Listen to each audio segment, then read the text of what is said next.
Not a thing. Here... Darn it, I was hoping he was going to come over all the way. Oh, wow, you're not dead?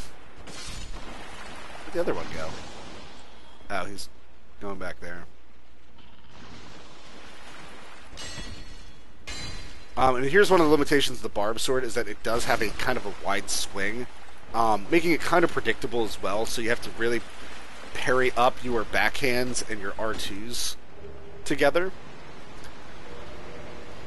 Here, we're going to get a ring that I will equip because Havel's ring, we don't need it. I'm 12 pounds at the moment. I don't weigh a thing. So we're going to switch over to the Evil Eye ring.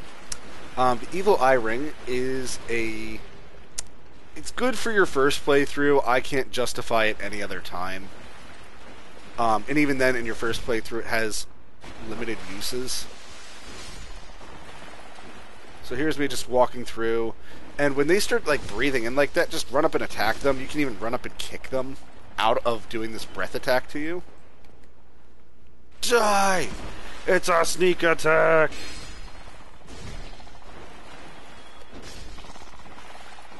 No. No. And they also have 0 poise, so if you touch them, they're going to fall out of their attack. The reason I'm showing this area off, even though it's kind of optional, some of those holes that we saw that I was jumping over, one of them will drop you off here. You'll land here, and then this guy will start attacking you, and you won't know what to do. And again, it's this Dark Souls game, so your first instinct is to block. In this case, it's actually going to be attack. Those things can't do a thing to you besides that breath attack. They have no other attacks. If you stand under them as they run and jump into you, you can take like 2 damage from them while naked. You know, if you're absolutely naked, that'll do 2 damage to you. Because I was trying to figure out, I was trying to figure out the very first time I was playing this game how curse worked. But these statues here that you see in leaves, those are other players who have been cursed.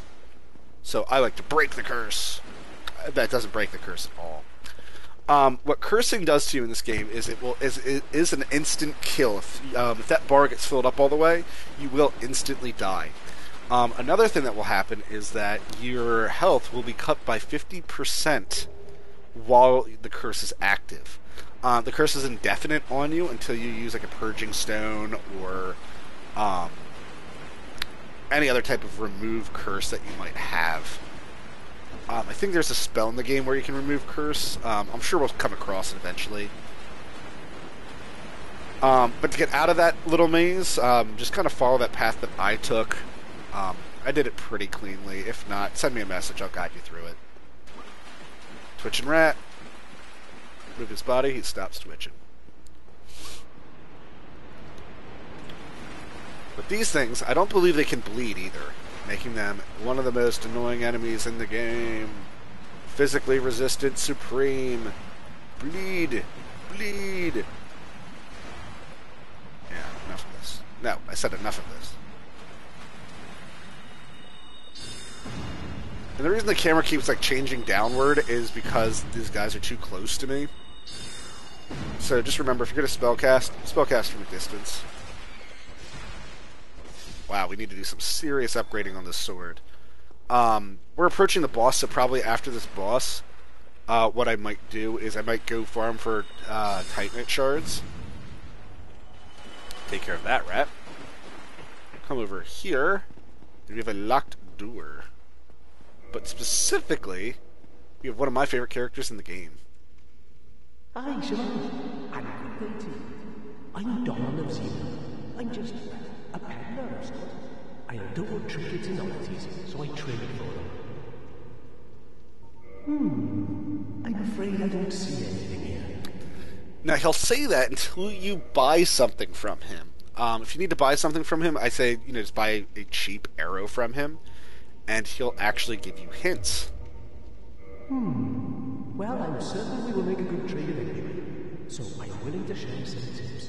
If you see anything in the catacombs, use divine weapons.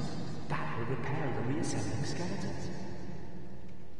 I'm afraid I don't see... But you do have to buy more things from him. So he does sell you a very interesting attack set here called the Crystal Set. Now, Crystal, you're going to see that has a base damage of 150. I think the sword we just equipped only has a base damage of 80. So, yeah, crystal weapons far, pardon me, far, far, far superior. However, they do have a giant drawback to them. They cannot be repaired.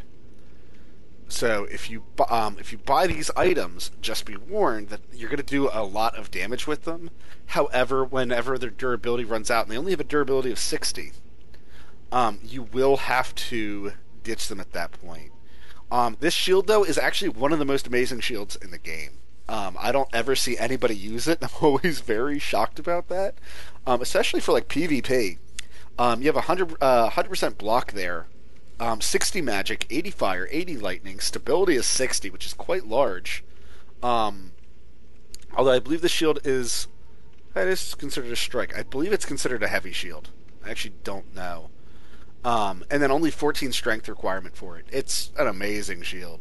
Very amazing. I mean, the only problem is that it has a chance of breaking after 250 damages to it. But 4,000... as you see, we have 15,000 right now. That's chump change. I could easily buy that.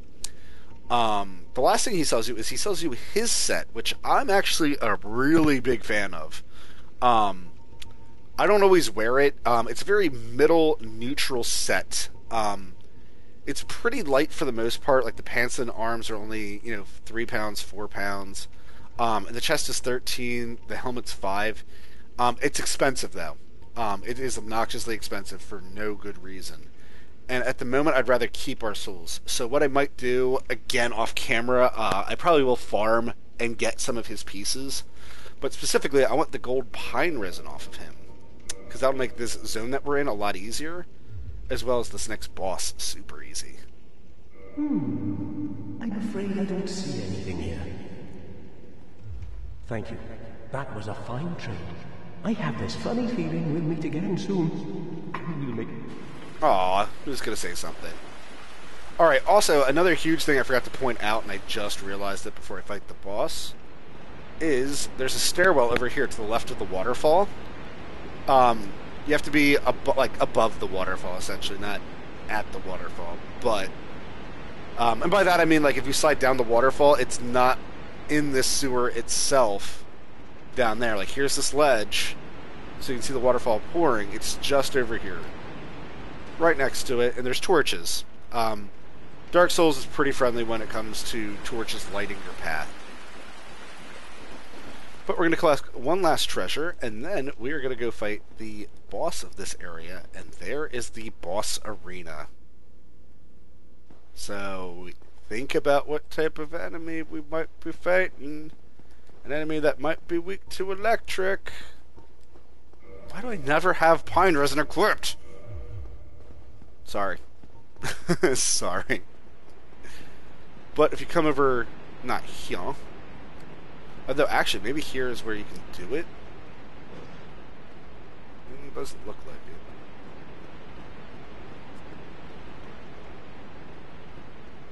But that Chancellor we killed earlier, if you don't kill him during this boss fight, he will rain soul arrows down upon you during this fight. And here you get the heavy crossbow and some heavy bolts. And you're supposed to be able to snipe him back. Although I think he's above you, if I'm not mistaken. But Vegeta311 sent Epic Name Bro a message like, oh, hey, you can snipe him right back from over here. Oh, know what? He's probably directly across the way there. Like, right in this area right here. That's what I'm assuming. I don't know. I've never let him live. And personally, I don't like unnecessary difficulties like that. And that's what I will call them. What I'm actually really sad about is I either out-leveled... No, I'm 33. That's odd. Maybe I might have out-leveled it. There are 2 summon signs that you can summon here. One will be Knight Lautrec, who stands here. And the other one is... pardon me, gosh darn it. Knight Lautrec will be here. The guy from Kareem with the 2 scythes. He'll be standing here. The other one is Solaire. Solaire of or not a Boletaria, whatever his name is. Solaire. His soul sign will be right there, and I really wanted to summon him.